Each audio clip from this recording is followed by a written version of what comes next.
Bonjour à tous et bienvenue dans ce nouvel épisode d'Antagoniste qui sera consacré à un monstre tout droit sorti des enfers de la série Stranger Things, le Démogorgon.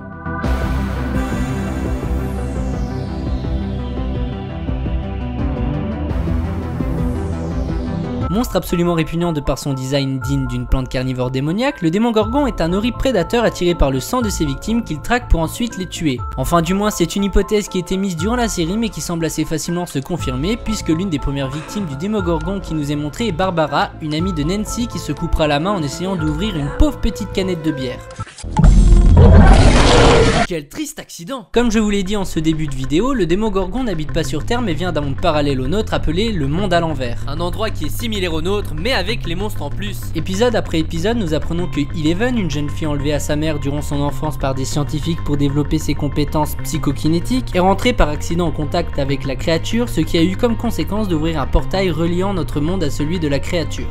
Pour se déplacer d'un monde à un autre, le Démogorgon peut donc traverser ce portail ainsi que d'autres dissimulés par exemple dans des troncs d'arbres. Mais afin d'offrir à la série des scènes ma foi fort impressionnantes, la créature a la possibilité de traverser les murs. Il est cependant assez intéressant de noter que parfois le monstre commencera à traverser le mur sans trop de raison et arrêtera soudainement. Sûrement pour éviter de trop faire peur à nos héros, je suppose.